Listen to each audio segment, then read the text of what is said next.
여러분 안녕하세요. 비욘디 정진희 PD입니다. 대한결핵 및 호흡기 합회와 비욘디가 함께하는 건강한 숨, 행복한 삶 시간입니다. 오늘도 특별한 분과 특별한 주제로 여러분께 인사드리게 되었는데요. 우선 바로 소개 도와드리겠습니다. 분당서울대학교 병원의 조영재 교수님 모셨습니다. 교수님 안녕하세요. 네, 안녕하세요. 네, 교수님 저희 비욘디에는 처음 방문해 주시는 것 같은데요. 저희 비욘디 시청자분들께 인사와 소개를 좀 한 말씀 부탁드리겠습니다. 네, 안녕하세요. 네, 저는 분당서울대학교 병원에서 근무하고 있는 호흡기내과에서 일하고 있는 조영재라고 합니다. 이렇게 처음 비욘디라는 채널에서 인사드리게 돼서 대단히 반갑습니다. 네, 교수님 감사합니다. 오늘 또 주제를 코로나 치료제로 준비를 해주셨는데요. 좀 대략적으로 어떤 내용인지 먼저 간략하게 설명해 주시면 좋을 것 같아요. 네, 사실 처음 이 계획했던 일정이 한 달 전이었는데요. 네네. 네, 그때 코로나 치료제에 대한 내용이 있었으면 좋겠다라는 부탁을 받았고, 네네. 하지만 그 당시에 이제 여러 가지 상황들이 이 내용을 준비할 상황이 안 돼서 제가 한 달을 조금 미루게 됐는데, 마침 이제 지금 오미크론이 많이 유행하고 있고, 또 관련해서 이제 먹는 치료제들이 이제 국내에서도 승인이 돼서 주로 항바이러스제를 중심으로 해서 강의를 준비했습니다. 네, 지금도 아까도 말씀 주셨지만 굉장히 업데이트가 실시간으로 많이 되는 내용이기도 하고 또 많은 분들이 또 궁금해하실 주제인 것 같습니다. 얼른 시작을 해보면 좋을 것 같은데요. 벌써부터 많은 분들이 지금 들어와서 100분 넘는 분이 지금 바로 시작을 들어와 주셨습니다. 인사 잠깐 드리고 시작해 보도록 하겠습니다. 조인경님 들어와 주셨고 차랭커님 항상 감사드립니다. 그리고 제트진님께서 교수님 훈남이시라고 이런 또 칭찬의 댓글도 응원의 댓글도 주셨습니다. 박나래님, 김세희님, 들국화님, 안수님 들어와 주셨는데요. 오늘 주제는 코로나19 치료제입니다. 여러분 관련해서 궁금하신 내용 있으면 질문 많이 주시면 제가 잘 전달드려서 교수님 답변 들려드릴 수 있도록 할 테니까요. 질문도 많이 주시면 감사드리겠습니다. 그럼 얼른 시작을 해보도록 할까요, 교수님? 네, 알겠습니다. 네. 오늘 제가 준비한 내용은 코로나19 치료제이고요. 네, 항바이러스제를 중심으로 해서 좀 만들어 보았습니다. 보시는 이 사진 그림이 바로 이제 이 사스 코비드 2라고 하는 이 바이러스가 우리 몸의 세포에 들어오는 과정을 예쁘게 이제 그려준 그림인데요. 잘 아시다시피 이제 이 코로나 바이러스는 RNA 바이러스고 이 스파이크 단백질이라고 하는 표면에 돌기가 있습니다. 이제 그게 우리 사람의 세포에 표면에 있는 ACE2라고 하는 수용체에 닿으면서 이 바이러스가 침입을 하게 되고요. 그런 다음에 이 바이러스의 이제 이 유전 물질이 이 세포 안에서 이제 복제가 일어나는 과정이 되고요. 이제 그 복제가 된 바이러스들이 이제 다시 스스로 이제 패킹을 해서 밖으로 나오게 되는 그런 일련의 과정인데요.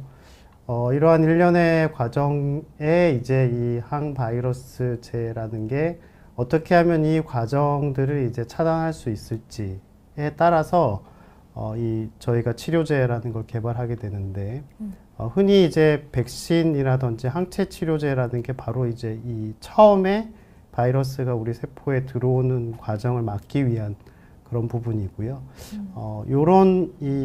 이거 융합 퓨전이라고 흔히 영어로 표현을 하는데, 이런 부분에 대한 건 아직까지 치료제는 제가 알지는 못하고, 그 다음에 이제 3번, 4번의 과정에 이제 과정을 차단하는 이제 약제들이 이제 오늘 주로 다루게 될 약제들인데요.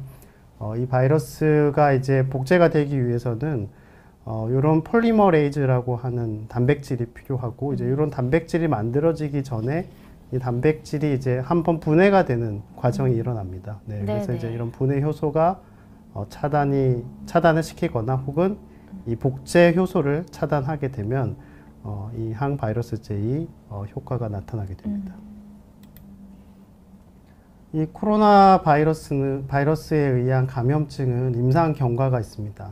이 부득이 영어로 되어 있는 걸 제가 가지고 왔는데요. 네네. 중증도에 따라서는 경증, 중증, 그리고 이제 위중증이라고 이제 흔히 표현을 하고, 저는 주로 이제 이런 중증, 위중증 환자들을 이제 그동안 많이 보아왔는데요. 네네. 이 과정에서 이 바이러스 복제가 주로 많이 일어나는 시기가 이제 이 경 혹은 중등의 상태고요. 흔히 이제 사이토카인 스톰이라고 이제 표현이 됐었던 네. 그런 상태가 이제 과도한 염증 반응이 일어나게 되면 뭐 급성호흡 곤란 증후군에 처한다든지 다발성 장기 부전에 빠진다든지 하는 그런 위중증한 과정으로 들어가게 되는데, 초기에 이제 이런 위중증 환자들을 치료하기 위한 항염증 치료제들이 이제 먼저 도입이 됐었고, 네네. 이제 이후에 항바이러스제 그리고 항체 치료제가 이제 도입이 되었습니다. 그래서 이 치료 경과에 따라서 대응하는 약제도 다르다라는 걸 보시면 좋을 것 같고요. 네네. 그걸 이제 조금 더 이제 모식적으로 이제 보여준 그림인데요. 방금 말씀드렸던 이제 그 부분이고, 처음에 이제 항바이러스제나 혹은 항체 치료제 같은 것들이 이제 이런 과정에서 차단이 되고요. 이미 이제 세포로 들어와서 여러 가지 반응이 일어나게 되면 이제 굉장히 많은 면역 반응이 이제 일어나게 됩니다. 이제 그런 면역 반응에 의해서 흔히 뭐 사이토카인이 나오고 또 여러 가지 세포들의 손상, 그리고 이제 코로나 중증 환자에서는 이제 혈관에도 염증이 돼서 혈전이 잘 생긴다고 하죠. 네. 네. 이런 일련의 과정을 막기 위해서 뭐 이런 스테로이드라든지 혹은 특정한 사이토카인을 차단하는 약이라든지, 또 응고를 막기 위해서 헤파린이라고 하는 항응고제를 쓰거나, 이제 그럼에도 불구하고 안 되면 인공호흡기, 에크모 같은 아예 그 장기 부전을 대체하는 그런 치료를 중환자실에 하게 됩니다. 그러다가 작년 겨울쯤에 이제 이 사이언스라고 하는 페이퍼에서 네네. 드디어 이제 항바이러스제의 먹는 약이 이제 이 팬데믹을 과연 바꿀 것이냐라고 하면서 이 두 가지 약제를 이제 소개를 해 네네. 주었고요. 네, 그 중에서 오늘은 현재 국내에 승인된 이 프로테아제 이니비터라는 약을 소개해 드릴 예정입니다. 이 그림은 초창기 코로나 바이러스가 유행했을 2000년도에 굉장히 많이 이제 인용이 됐던 그런 사진인데, 이때만 해도 이런 여러 가지 다른 약제들을 이 항바이러스제로 쓰기 위해서 굉장히 많은 노력들을 했고요. 네. 지금도 아직까지 임상 시험을 하고 있는 약들이 일부 있습니다. 네네. 네네. 근데 아직까지는 임상 시험이 끝나지 않았고, 이런 약들은 지금 국내에서도 이제 개발 중인 약제가 이제 이런 곳을 타겟으로 하고 있는데, 현재는 항바이러스제 중에서는 이 그림 중에서는 이 렘데시비어라고 하는 약만 현재 저희가 승인이 돼서 쓰고 있고요. 네. 중증 환자들에게서는 이런 약도 지금 외국에서는 쓰이고 있는데, 우리나라에서도 쓰일 수는 있는데 보험이라든지 이런 사정들이 좀 있어서 널리 쓰이고 있지는 못하고, 말씀드렸듯이 이 렘데시비어라고 하는 게 네. 이미 많이 들어보셨겠지만 네네. 주사제로 썼던 약들이고요. 그다음에 뒤에 말씀드릴 이제 몰루피라비어라고 하는 약이 이제 먹는 약 중에 하나가 되겠습니다. 지금부터 말씀드린 내용은 뭐 제가 다른 자료를 쓰지는 않았고요. 바로 엊그제 저희 중앙방역대책본부에서 네네. 이 바이러스 치료제 사용을 또 업데이트를 했습니다. 끝 21일이죠. 네네. 요거를 지금 반영해서 오늘 강연 자료를 만들어 주신 건데요. 네네네. 네네. 그래서 다시 또 제가 뭐가 바뀐 게 있나 해서 네네. 다시 한번 좀 살펴보고 이제 그러느라고 발표 자료도 조금 늦게 넘겨드렸지만, 아유, 아닙니다. 네. 아유, 너무 감사합니다. 어쨌든 네. 지금 현재 승인이 이제 긴급 승인이 허가가 되어 있는 약은 주사제로는 네. 렘데시비어, 레그단비맙이라는 약이고요. 이제 먹는 약으로 현재는 유일하게 이 흔히 팍스로비드라고 부르는 네. 약인데, 이 두 가지 약제가 조합이 된 항바이러스제가 현재 승인이 되어 있고요. 지금 승인 대기 중인 걸로 알고 있고, 언론 기사를 보면 약제를 이미 확보해 두었다라고 나라에서 발표하고 있는 약제가 이제 하나가 더 있어서, 요게 지금 뭐 대기 중인지 어떤지는 제가 아직 잘 모르겠습니다. 네네. 우선 뭐 먹는 약을 다루기 전에 렘데시비어라고 하는 주사제를 먼저 말씀을 드리면, 초기에 중증 환자에서 폐렴이 있고 산소 포화도가 떨어져서 산소 치료를 막 시작했던 환자들을 대상으로 했었고요. 5일 동안 최장 10일간 사용을 할 수 있었고, 첫날 200ml, 이후에 100ml 정도를 사용하는 주사제입니다. 근데 이제 요 부분이 이번에 이제 추가 승인이 돼서, 네네. 네, 이 주사제이기는 하지만 조금 더 중증보다는 조금 덜한 환자들이 이제 점점 많아지고 있기 때문에 네. 이제 이런 환자들에게서도 좀 쓰면 어떨까라고 이제 생각을 했고, 지금 이제 이렇게 적응증이라고 하죠. 그래서 연령 기준과 뭐 다양한 기저질환들이 있고요. 하지만 증상 발생이 너무 오래되면 안 되고, 아직까지 산소는 필요하지 않은 그래서 이런 환자들을 주로 경증의 고위험군이라고 흔히 표현을 하는데, 이런 환자들한테는 3일간만 사용을 하는 그런 추가 승인이 됐고요. 어쨌든 좀 적응 좀 넓어진 넓어졌습니다. 상황인 거죠? 네네. 그래서 그렇게 넓어지게 네네. 됐던 이 계기가 됐던 논문이 네. 이제 지난달 말에 이렇게 이제 출판이 된 상태고, 이제 아웃페이션트라고 하면 흔히 이제 입원한 환자가 아니라 외래 환자를 뜻하고요. 이제 그런 환자들이 중증으로 진행하는 것을 이제 막아주는 요법으로 이 렘데시비어라고 하는 걸 좀 더 초기에 쓰는 임상 시험이 진행이 됐고요. 네. 전체 보면 약 한 570여 병 정도가 위약과 이 치료제군에 이제 배정이 됐고, 보시면 요 그래프가 이제 그러니까 결국 여기서 보고자 했던 건 이 코로나 바이러스에 감염이 됐을 때 이 환자가 입원을 하느냐 혹은 사망하느냐, 어떤 이유에서든 간에 그 두 가지를 이제 결과로 놓고 쭉 관찰을 한 겁니다. 네, 쭉 관찰을 한 달 동안 했을 때 보시다시피 이제 이 항바이러스제를 3일간 초기에 사용을 했을 때 확실히 입원이나 사망을 줄여줄 수 있었다. 이제 비율로는 한 87% 정도를 줄였다고 해서 이제 이런 임상 시험을 바탕으로 해서 이제 해외에서도 승인이 됐고 우리나라에서도 승인이 됐습니다. 네, 그래서 현재 렘데시비어의 투약 대상자는 이제 첫 번째 말씀드렸던 중증인 환자, 기존의 요법이고 최대 10일간 사용할 수 있고요.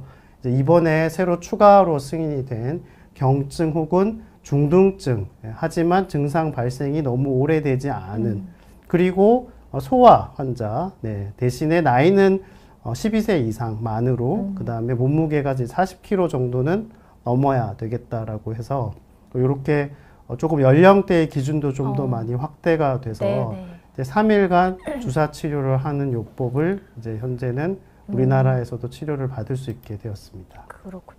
지금 사실 렘데시비어는 우리나라에서도 초창기부터 이제 사용을 했잖아요. 네. 실제로 좀 병원에서 사용해 보시면 효과가 좀 어떤지 이 부분에 아, 대해서도 좀 말씀 주실 수 혹시 있으실까요? 렘데시비어는 이제 저는 이제 상급 종합병원에서 일을 했기 때문에 대부분 이제 중증인 환자들이 많이 있었고요.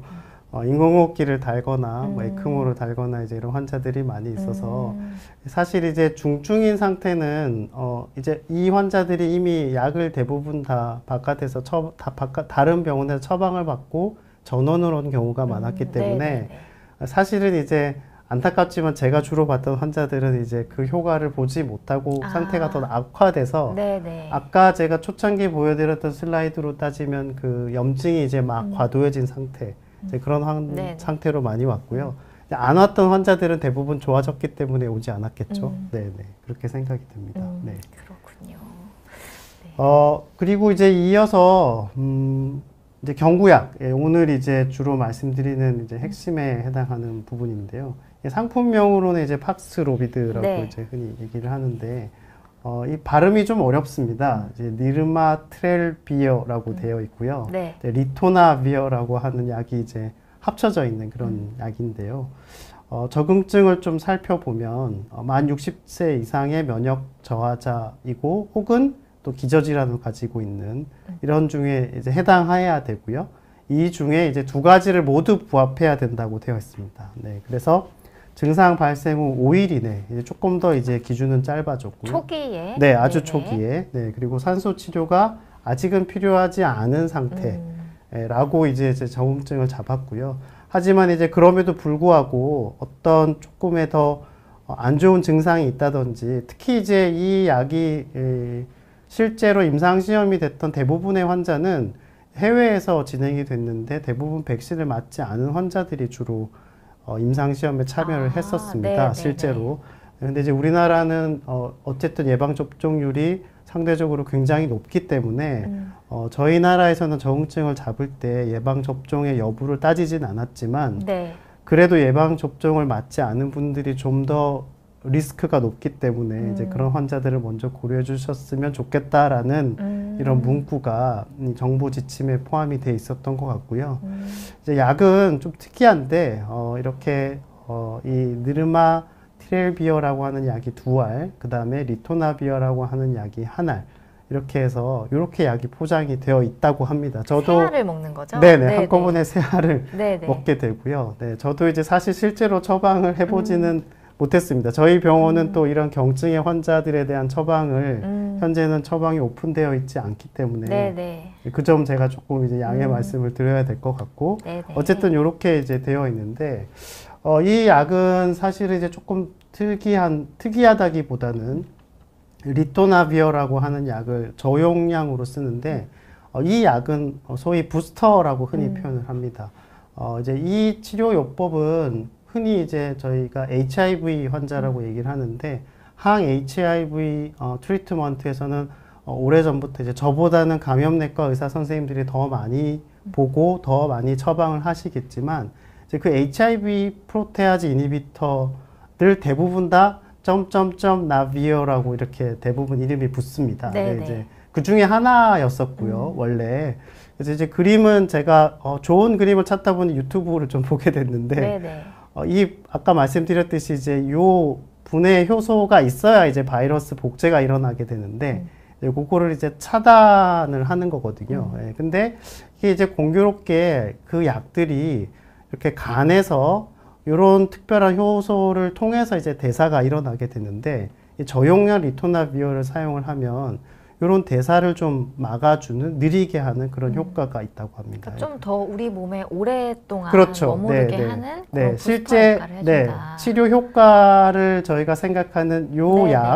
요 약을 몸에 좀 더 오래 남아 있을 수 있게 하기 위해서, 그리고 복용 횟수나 용량을 좀 줄일 수 있게 하기 위해서 요런 부스터의 약이 리토나비어고요. 그래서 실제로 이 리토나비어는 사스코비드2에는 어떤 안티바이럴 이펙트는 없는 것으로 제가 확인을 했던 것 같고요. 네네. 예, 그래서 이제 그 약제를 역시 임상시험을 했던 것이 이 에픽-HR이라고 하는 이런 임상 연구였고요. 이 연구가 지난주에 정식으로 이제 논문에 출판이 됐었고, 이것도 네네. 굉장히 좀 따끈따끈한 네네네. 논문이고, 네, 지난주 수요일에 네.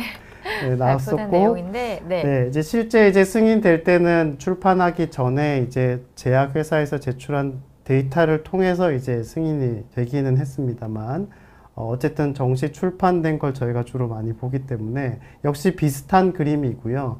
초기에 이제 환자가 등록이 됐고, 어떤 사람은 치료약, 어떤 사람은 위약을 복용을 하게 됩니다.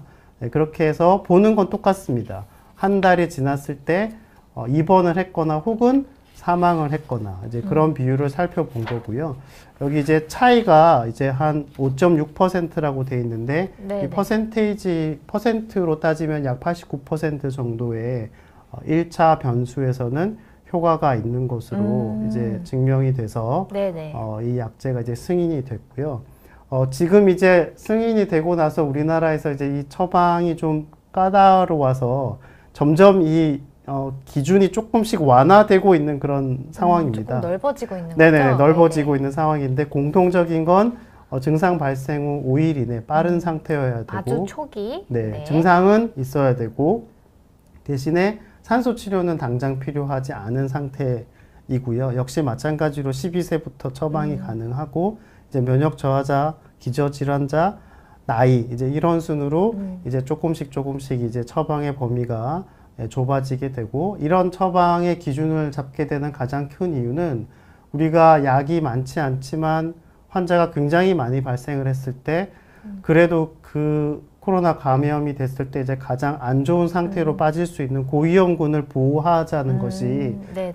지금 모든 치료제의 전략이기 때문에 이제 이런 식의 연령과 기저질환, 면역 저하 상태를 고려해서 우선적인 투약을 결정을 하게 됩니다. 그렇군요. 교수님, 근데 이거 굉장히 좀 기본적인 질문인데 기저질환자라고 하는 게 어디까지 이게 포함이 되는 건지 또 문득 궁금해지는데 혹시 네. 좀 답변해 주실 수 있으실까요? 네, 그래서 제가 안 그래도 네네. 뒤에 이제 슬라이드를 또 자세히 만들어 준비해 놨는데요. 주셨군요. 네네. 네, 이것도 이제 사실은 의사마다 면역 저하자, 기저질환자라는 걸 정의하는 게 좀 차이가 날 수가 있는데요. 네네. 어쨌든 나라에서 정의한 내용을 제가 그대로 네네. 가지고 왔습니다. 네, 그래서 질환 상태를 따지면 1번부터 11번까지가 있고요. 네, 외우기는 어렵습니다. 네. 하지만 뭐 종양, 혈액암, 그 다음에 뭐 면역 억제를 하고 있는 환자들, 이식 받은 환자에서 또는 이제 비세포라고 하는 게 이제 우리 몸에 항체를 만들어내는 그런 역할을 하다 보니 이제 그런 비세포와 관련된 치료를 받거나 또는 이제 조금 우리나라에서는 드물지만 이제 해외에서는 뭐 겸상구 빈혈 이런 환자들도 꽤 많거든요. 유전과 관련된 부분인데 이제 그런 환자라든지 아니면 선천적으로 면역이 결핍된 환자, 그리고 이제 저도 이제 가끔 보는 이제 저희 폐이식 환자라든지 또 아까 말씀드렸던 뭐 HIV 환자라든지 또는 자가 면역 질환이 있다든지 그리고 면역에서 또 중요한 역할을 하는 비장을 뭐 특별한 사유로 이제 절제를 했던 이런 상태가 이제 기저질환에 해당을 하고요. 이제 면역 억제제는 본인의 어떤 기저질환 치료를 하기 위해서 약을 먹는데 그 자체가 면역을 이제 떨어뜨리는 효과가 있다고 알려져 있는 거죠. 이제 이분들은 이걸 먹어야 본인들의 병을 조절할 수 있지만 감염에는 취약할 수 있는 거죠. 네, 이제 그런 약제들이 이렇게 나와 있습니다. 네, 그래서 이런 부분들을 참고를 해서 고위험군을 정의를 하고 네, 우선적으로 약을 처방을 할 수 있겠습니다. 근데 저는 사실 여기 지금 기준 아까 그 12가지 네. 이렇게 보여주신 기준이 제가 생각했던 것보다는 굉장히 좀 좁다는 생각이 네. 들어요. 일반적으로 뭐 폐렴이나 뭐 결핵이 네. 있으신 분들도 네. 기저질환자라고 저는 생각을 했는데 네네. 이렇게 좀 생각보다 범위가 좁다 이런 생각이 네네네. 드는데요. 그렇지는 않습니다. 누구나 살면서 네네. 네, 독감이 걸릴 수 있고 또 네네. 폐렴이 걸릴 수 있기 때문에 그렇군요. 네, 단순한 어떤 병이 뭐 어떤 특정 병이 있다고 해서 그걸 저희가 이런 처방의 대상이 되는 기저질환이라고 판단하지는 않습니다. 그렇군요. 네. 네. 그래서 이 약이 이제 조금 아까도 말씀드렸듯이 이제 두 가지 약을 동시에 먹고 한 가지 약은 어떤 부스터의 효과를 기대하기 위해서 먹고 그리고 이제 뒤에 말씀드리겠지만 뭐 여러 가지 이유로 이제 약물 상호작용이 많아서 실제 처방의 과정을 보면 이제 이런 대상을 확인을 해야 되고요. 그리고 상황에 따라서는 환자가 거부할 수도 있습니다. 네네. 약을 처방했지만 난 안 먹겠다. 네. 네. 뭐 안 먹겠다고 하시는 분에게 억지로 먹일 수는 없고요. 네네. 그다음에 뒤에 말씀드리겠지만 이제 본인이 자가 점검표를 작성을 하도록 되어 있고요.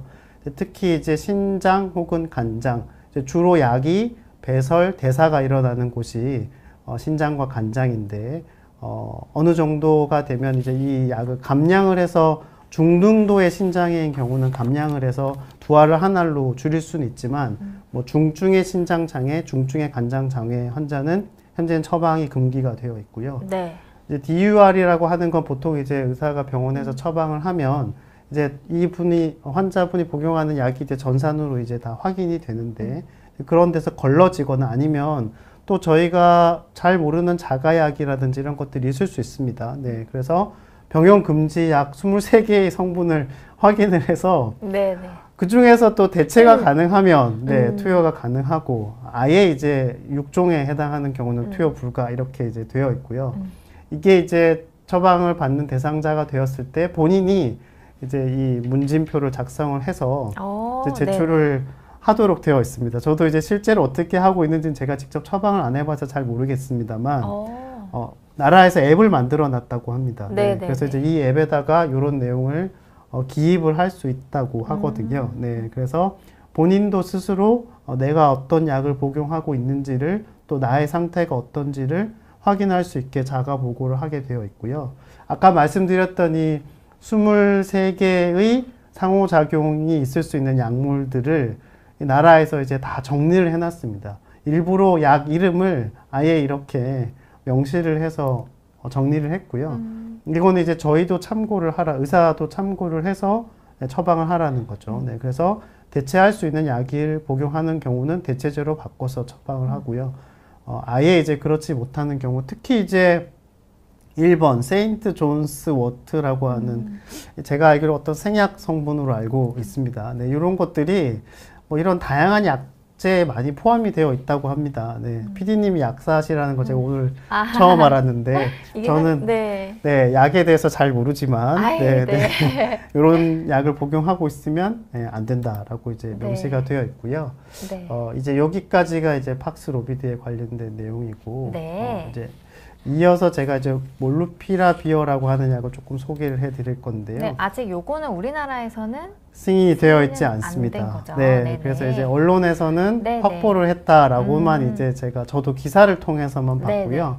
마찬가지로 이제 이 연구는 그러니까 2022년 2월 10일, 그러니까 이 아까 제가 말씀드렸던 논문 한 일주일 전에 네네. 실제로 이제 출판이 됐고, 여기 보면 이제 move out study라고 되어 있습니다. 주로 입원하지 않은 경증의 외래 환자, 그러니까 연구 대상인 환자들은 동일합니다. 네, 팍스로비드랑 동일한 환자군을 선택을 했고요. 역시 먹는 약제입니다. 네, 먹는 약제고 효과가 통계적으로는 유의하게 나타난 건 사실인데요. 네. 이제 그 효과의 정도가 이제 생각했던 것만큼은 조금 연구가 마무리가 됐을 때 조금 미약하게 나오기는 했습니다. 네네. 네, 그래서 없는 건 아닌데, 예를 들면 이제 더 좋은 약이 나오기 전에 이 약밖에 없었다면 이거라도 써야지 이렇게 됐을 텐데, 마침 이제 그 뒤에 이제 조금 더 이제 효과가 통계학적으로 좋은 약이 나와서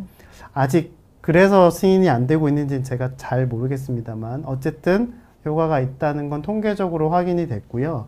그래서 실제로 이제 미국에서 긴급 승인을 한 리포트는 이렇게 구글에 쳐보면 저희가 쉽게 조회가 가능하거든요. 예, 그래서 보시면 이제 이게 팍스로비드라고 하는 약이 이제 12월 22일에 이제 미국에서 승인이 됐고 바로 다음 날 네. 이제 방금 말씀드렸던 두 번째 먹는 약이 똑같이 승인을 받았습니다. 네네.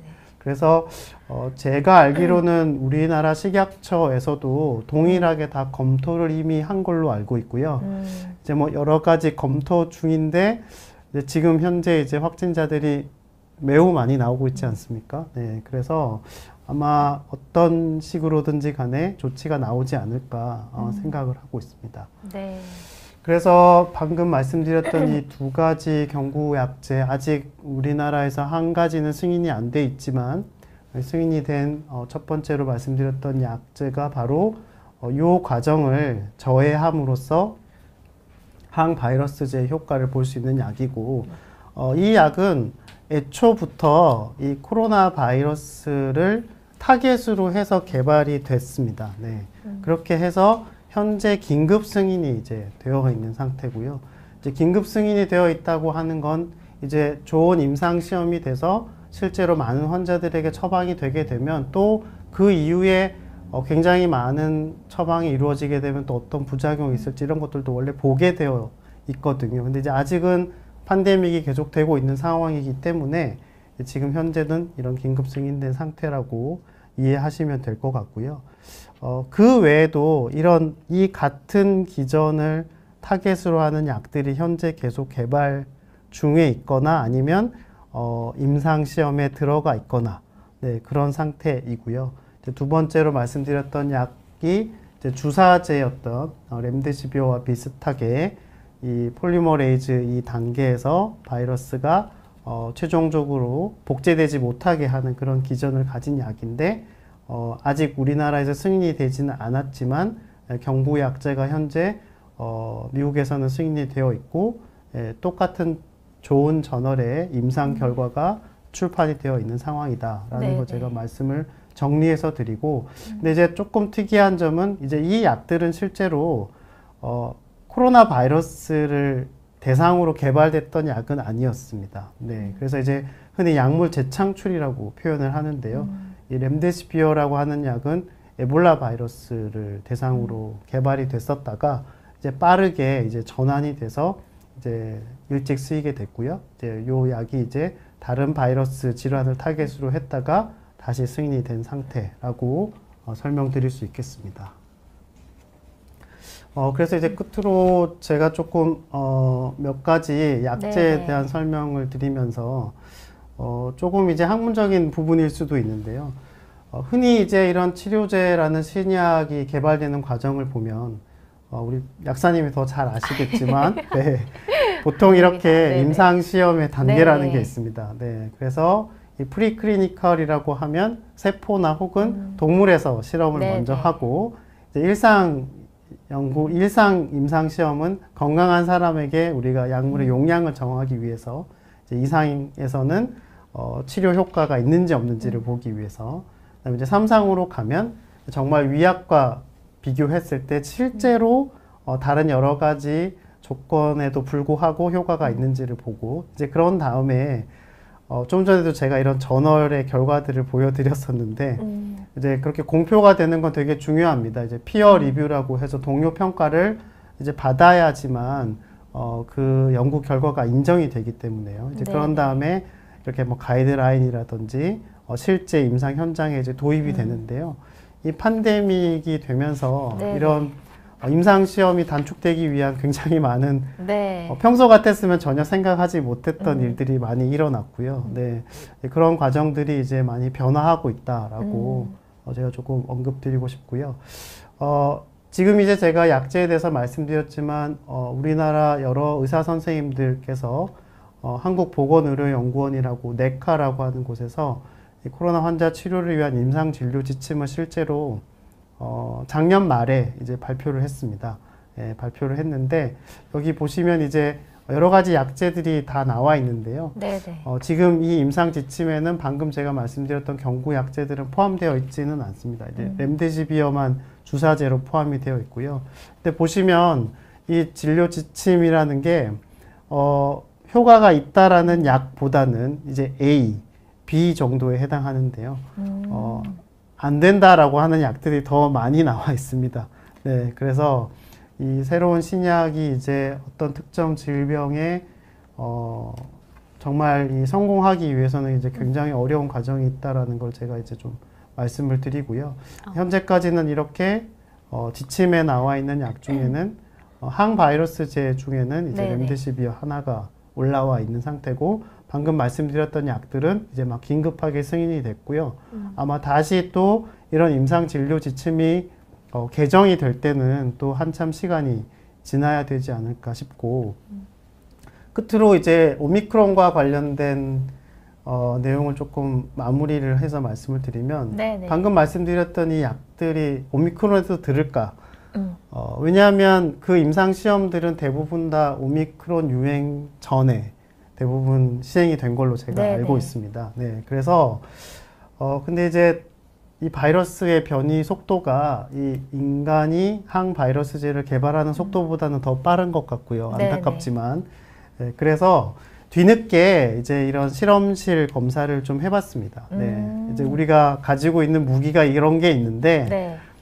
이미 바이러스는 모습을 변이가 변화했고 그 변화한 바이러스의 속수무책으로 감염이 되고 있는데 들을까라는 궁금증이 드는 거죠. 궁금한데요? 네. 네네.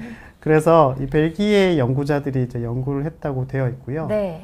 결론을 말씀드리면 이 오미크론을 포함한 이 변이형 바이러스에 흔히 이제 이 바이러스 실험을 할 때는 요 세포를 베로셀이라고 하는 세포를 많이 쓴다고 하고요. 이제 그 세포를 사용을 했을 때 오미크론을 포함해서 다행히도 이 항바이러스 효과가 유지가 되더라라는 게 유지가 이제 된다. 네, 이 실험 논문의 결론이었고요. 네. 이제 그 유지가 된다는 걸 이제 이렇게 보여줬는데 이게 이제 어떤 항바이러스의 효과를 보여주는 뭐 농도의 수준이라고 생각을 하시고 이 각각의 약제에 대해서 각각의 변이주들이 이제 테스팅을 한 거죠. 네, 그래서 보면 오미크론이 이제 요 5번째 위치하고 있는데요. 네네. 뭐 방금 말씀드렸던 이 빨간색 약, 또 여기 주황색 약, 그 다음에 보라색 약들이 다 오미크론 변이에도 이 테스트가 돼서 비슷한 어떤 실험실적인 결과는 있다.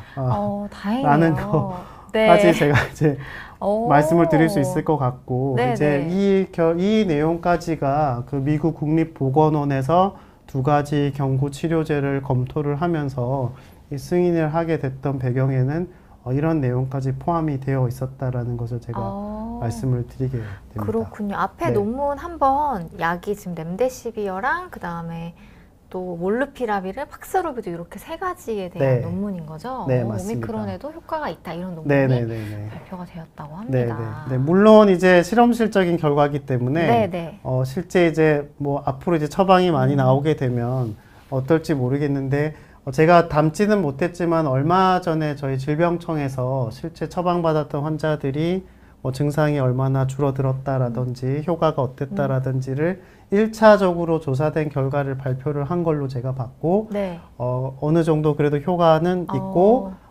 다행히 생각보다 큰 부작용들은 있지는 않았다라는 것까지 나라에서 발표를 한 걸 제가 며칠 전에 기사를 본 것 같습니다. 네네. 네, 그래서 아마 이제 그런 데이터들이 앞으로 더 쌓여야 될 것 같고요.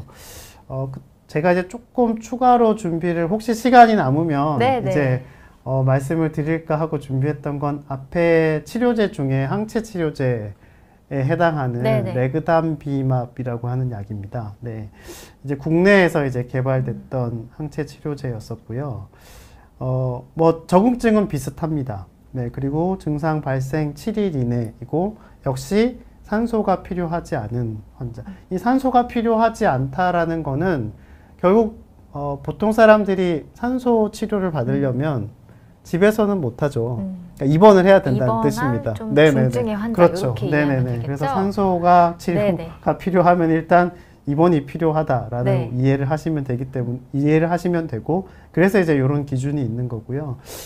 실제로 이제 뭐 제가 다른 내용을 가지고 오진 않았고 역시 이제 우리나라 그 진료 지침 그 정부에서 발표했던 자료에 이제 있는 내용을 그대로 가지고 왔고요. 델타 때도 과연 들을 것이냐라는 좀 염려가 있어서 전문가들 사이에서도 좀 논란이 있었습니다. 아직 논문으로 발표는 안 됐지만 제가 알기로는 국내에서도 연구를 했는데 뭐 델타 변이에는 그래도 좀 효과는 있는 것 같다였었는데요. 실험실적으로는 이 오미크론에 대해서는 안타깝지만 이 항체 치료제라는 것이 딱 그 특정 바이러스의 표면 단백질에만 대상으로 개발이 되기 때문에 이거는 네네. 이제 뭐 약이 좋다 나쁘다가 아니라 당연히 상식적으로 네네. 이 변이가 일어나니 특히 오미크론은 이 스파이크 프로테인에 굉장히 큰 변이가 네네. 있다고 알려져 있거든요. 그렇기 때문에 중환응을 보이지 않는다는 건 이상한 일이 아니라 당연한 일이다. 라고 제가 말씀을 드릴 수 있겠고. 그렇군요. 이게 네, 원리를 그래서 이해하니까 또. 네네. 그래서 안타깝지만 지금 이제 임상 시험이 된 항체 치료제는 이제 기존의 변이가 되기 전에 이제 주로 들었던 걸로 저희가 이해를 해야 될 것 같고, 그래서 다시 또 이 변이에 대한 지금 항체 치료제를 다시 또 임상 시험에 들어간 상태라고 제가 기사로 보기는 했습니다. 네. 그렇군요. 그리고 예전에 발표할 때도 이제 뭐 국내 회사에서 발표할 때도 준비를 하고 있다라고 말씀을 하셔서 뭐 앞으로 또 그런 새로운 또 항체 치료제가 나오지 않을까 좀 기대를 하면서 제가 이제 준비한 내용은 다 말씀을 드린 것 같고요. 네네. 네. 오늘 아침에 마지막 슬라이드 네네. 현황에 대한 내용인 것 네네, 같은데. 현황입니다. 네네. 네네. 이 저희 질병청에 있는 내용을 그대로 제가 가지고 왔고요. 네. 10만 명이 안 넘다가 네. 오늘부터 이제 뭐 10만 명 이상 이제 훌쩍 소위 더블링이라고 얘기를 하는데 이제 훌쩍 올라갔고 사망자도 오늘 99명이 보고가 됐던 것 같고요. 네. 위중증 환자도 500명 정도 오늘 보고가 된 것 같습니다. 네, 그래서 아직은 병상이 조금 확보가 되어 있기는 합니다만 오늘 또 밤 지나고 나면 굉장히 많은 환자들이 나올 텐데 제가 이제 앞서서 여러 가지 데이터를 보여드렸을 때 조금 주목하셔야 될 것은 실제로 이 경증의 환자들의 대다수가 마지막에 보면요. 이 그래프들을, 이 효과를 보여주기 위해서 그래프를 막 키웠습니다. 이렇게. 실제로 비율로 보면, 이제 그 10%가 채 안 되는 비율입니다. 네. 이 환자들이 다 사망한 것도 아니고요. 이 1000명 가까이 되는 환자들 중에 어떤 사건이 일어난 환자 수의 비율은 많이 낮습니다. 네. 그러니까, 조금 이제 이 숫자에 저희가 이제 너무, 집착을 하다 보면, 겁이 덜컥 날 수 있거든요. 네네. 네. 근데 지금 이미, 저도 이제 아직 말씀드리기 조심스럽지만, 이제 오미크론 확진되면서 이제 온 가족이 같이 이제 집에서 다 같이 격리를 하고, 네네. 무사히 별 문제 없이 지나갔다라고 얘기하는 사람들도 많은 것 같고요, 주변에. 네, 그래서 이 변이주가 앞으로 이제 저희 보건의료 시스템에 어떤 영향을 줄지 좀 더 두고 봐야 되겠지만, 마냥 그렇게 또 두려워할 건 아니고, 하지만 아직까지 우리나라가 정점에 다다른 상태는 아니기 때문에, 네. 특히 이제 제가 그동안 2년 동안 중증 환자들을 보아오면서 여러 가지 생각이 많이 들었는데요. 네네. 또 중증 환자라고 해서 무조건 다 사망하지도 않습니다. 네, 저희가 나름대로 적절히 잘 대처를 하고 있고 하기 때문에 그냥 이 과학적인 사실을 그대로 받아들이고 많은 분들이 잘 대처를 했으면 하는 바람이 들고 저도 많이 노력하도록 하겠습니다. 네. 네, 이상 강의를 마치도록 하겠습니다. 경청해 주셔서 감사합니다. 네, 교수님 이렇게 강의 준비를 너무 열심히 해주셨습니다. 정말 최신 업데이트된 내용까지 어떻게든 시청자분들께 좀 공유를 하고자 강의 준비도 정말 열심히 해주시고 정말 2년 동안 위중증 환자분들 진료 보시면서 느꼈던 점들도 이렇게 같이 나누어 주셨는데요. 정말 2년이 넘었습니다. 3년 차가 되었고 공교롭게도 또 분당서울대학교 병원에 정말 거의 두 번째 환자도 이렇게 올 정도로 처음부터 지금까지 쭉 이렇게 의료진의 입장에서 같이 지켜보셨는데요. 정말 아직 정점은 아니잖아요. 그렇죠? 네, 아직 정점이 아닙니다. 네. 네, 하지만 우리가 좀 이런 상황들을 과학적인 근거를 토대로 잘 이해하고 또 현명하게 잘 대처를 했으면 좋겠습니다. 너무 유익한 시간이었다고 지금 응원의 댓글 많이 주고 계신데요. 많은 분들이 지금 실시간으로 시청해주고 계십니다. 지금 질문이 조금 쌓여서 네. 남은 한 8분 정도의 네. 시간 동안 질문을 좀 받으면서 시간을 보내면 좋을 것 같은데요. 혹시 좀 눈에 들어오시는 질문이 네. 좀 있으신지. 경구제 먹는 약입니다. 네, 경구제 먹는 네, 약이고요. 너무 상식적인데 먹는 약이고요. 네, 네. 먹는 치료제 당연히 여러 가지 증상들이 나타날 수가 있고 방금 말씀드렸던 지금 국내 승인된 약의 임상시험에서의 가장 흔한 부작용은 미각, 변화, 설사였다고 합니다. 네.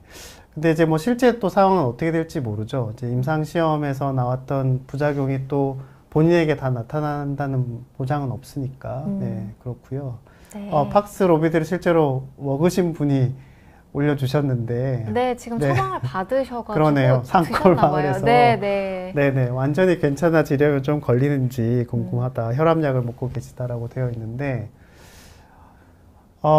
지금 이제 아마 한 달 좀 안 되신 것 같은데요. 네, 2월 10일 2월 달이었으니까. 근데 조금 더 경과를 보시면 될 것 같고요.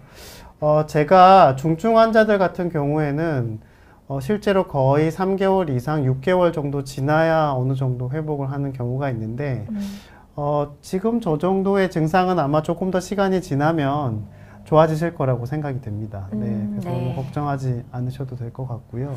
그리고 또 권혜영님 질문도 눈에 들어오는데 이게 5일 이내에만 효과가 있다는데 맞나요? 이런 질문 또 주셨습니다. 아, 네. 어떻게 제가 대답을 잘 드려야 되는데 임상시험을 그렇게 했다는 뜻입니다. 네, 그리고 제가 그래서 처음에 슬라이드를 보여드렸는데 이 항바이러스, 그러니까 바이러스 질환의 특징, 저도 바이러스 질환을 이렇게 또 뭐 보게 될 줄은 몰랐는데 전 이제 신종 인플루엔자 때 또 이제 독감을 많이 봤었는데요. 이 초기와 후기가 나뉘어지게 됩니다. 네, 그래서 이 후기로 가면 이미 이제 복제될 바이러스들이 다 이제 이미 온 몸에 이제 다 새로 만들어진 상태라고 보시면 되겠습니다. 네, 그렇기 때문에 조금 더 이제 빠른 시간에 투여를 하는 게 항바이러스제에서는 특히 중요한 점이다. 그래서 조기에 심지어 임상시험 데이터들은 제가 보여드리지는 않았지만 3일째를 따로 통계 분석을 해보면 더 빨리 복용한 환자일수록 더 효과가 좋다고 나와 있거든요. 네, 네 그렇습니다. 네. 네. 이게 바이러스 어쨌든 복제를 억제하는 기전이니까 네, 빨리 맞습니다. 드시는 게 좀 효과적인 네, 면에 네, 좋지 네. 않을까 이런 생각이 또 듭니다. 네, 네, 그다음에 또 윤희님 질문도 또 눈에 들어오는데요. 네.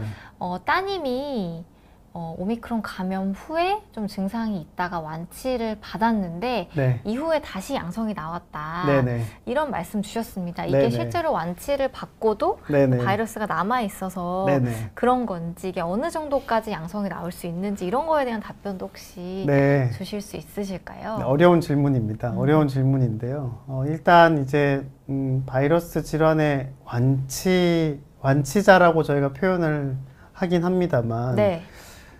저는 이제 개인적으로, 지극히 개인적으로는 이제 완치라는 표현이 조금, 좀 적절하지 못하다라는 생각을 좀 하고 있고요. 네. 왜냐하면 실제로 재감염된 사례도 있고, 지금 아직 팬데믹이 끝난 상황이 아니기 때문에 완치라는 말이 조금 저는 좀 맞지 않는 게 있는데, 이 PCR 완치를 기준을 뭘로 할 것이냐, 증상이 없는 걸 완치로 따질 것이냐, 바이러스를 따질 것이냐.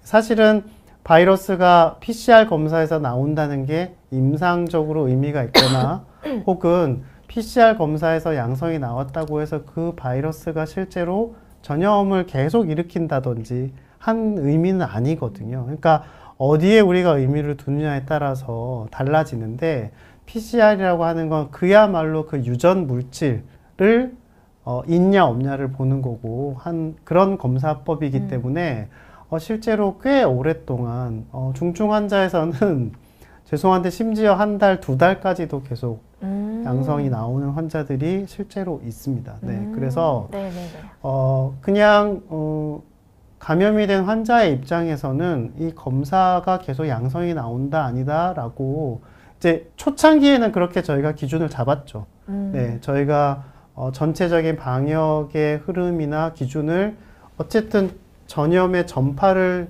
최우선적으로 했을 때는 이제 그런 기준을 잡을 수 있습니다. 네. 하지만 지금은 그렇지 않거든요. 네. 그러니까 당연히 바뀐 상황, 바이러스도 바뀌었고, 약도 나와 있고, 또 바이러스의 병독성도 달라진 상황에서 같은 기준으로 저희가 PCR이 나오니까 뭐 계속 격리를 해야 된다든지, PCR이 나오니까 계속 뭐 항바이러스를 써야 된다든지 그렇게 판단하지는 않습니다. 네. 그렇군요. 네. 그래서 네. 다 나았다고 생각이 되면 그냥 검사할 필요가 없다. 더 이상 추가적으로. 네. 그렇게 저는 말씀을 드리고 싶습니다. 네. 네.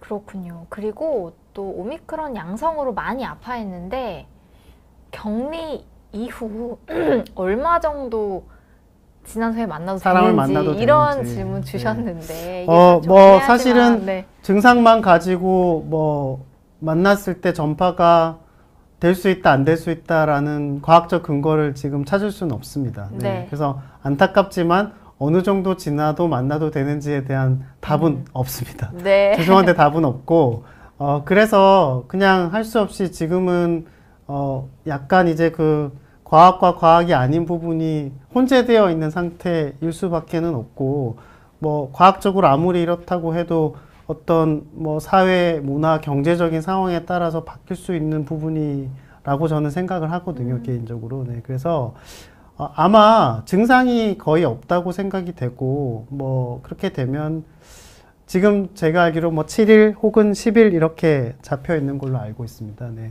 뭐 그런 상태가 지나면 가능하시지 않을까 생각을 하고요. 오픈된 공간에서, 야외에서 얼마든지 만나서도 될 거라고 저는 생각합니다. 네. 네. 네.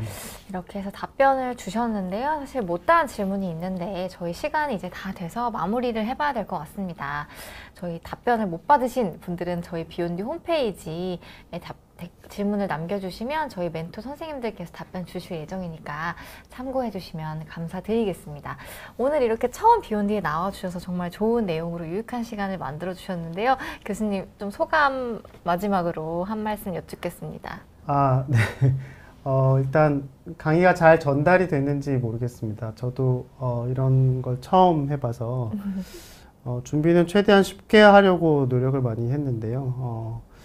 그 기대한 만큼 여러분들이 이해를 하셨다면 다행이고, 마침 오늘이 이제 뭐 확진자가 이제 폭증하는 상황에서 제가 또 이런 내용을 준비를 했던 것 같아서, 그냥 있는 그대로, 네, 팩트대로, 네, 받아들이시고, 복잡하고 혼란한 상황들이 굉장히 많을 줄 저도 알고 있는데요.